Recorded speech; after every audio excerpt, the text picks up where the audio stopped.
Working president. But ಉದ್ಘಾಟಕ ವಿಚಾರದಲ್ಲಿ ಬಹಳ ಜವಾಬ್ದಾರಿ ತಗೊಂಡ್ರಿ. ಉದ್ಘಾಟಕ ವಿಚಾರದಲ್ಲಿ ಬಹಳ ಜವಾಬ್ದಾರಿ ತಗೊಂಡು ಬಹಳ ರೆಸ್ಪಾನ್ಸ್. ಯಾಕಂತಂದ್ರೆ ಬಿಜೆಪಿ ಅವರು ಥ್ರೆಟನ್ ಮಾಡಿಬಿಟ್ಟಿದ್ರಲ್ಲ, number 1. Number 2, ours is a secular state.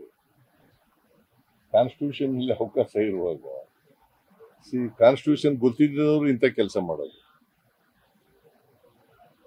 ಯಾರಿಗೆ ಕಾನ್ಸ್ಟಿಟ್ಯೂಷನ್ ಗೊತ್ತಿಲ್ವೋ ಅವರು ಈ ಥರದ ಕೆಲಸ ಎಲ್ಲ ಮಾಡೋದು. ಮತ್ತೆ ರಾಜಕೀಯವಾಗಿ ಮಾಡಕ್ ಹೋಗ್ಬಾರ್ದು.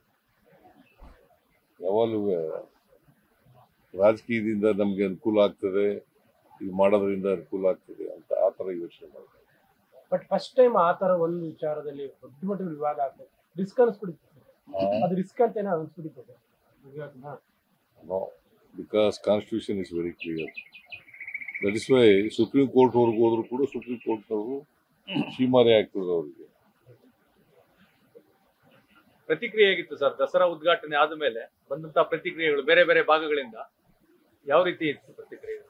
ಜನರು ಖುಷಿಯಾಗಿರೋದೇ ಪ್ರತಿಕ್ರಿಯೆ. ಜನ ದಸರಾ ಇರಿಸಿ ವರ್ಷಕ್ಕೊಂದ್ಸಾರಿ ನಡೆಯೋದು. ಮೈಸೂರಿನಲ್ಲಿ ಬಹಳ ಪ್ರಮುಖವಾದಂಥ ಹಬ್ಬ, ನಾಡ ಹಬ್ಬ ಇದೆ. ಜನರು ಮತ್ತೆ ಬೇರೆ ಜನ, ವ್ಯಾಪಾರಗಾರರು, ಸಾರ್ವಜನಿಕರು ಇವೆಲ್ಲ ಖುಷಿ ಪಡೋದು ಇದರಿಂದ.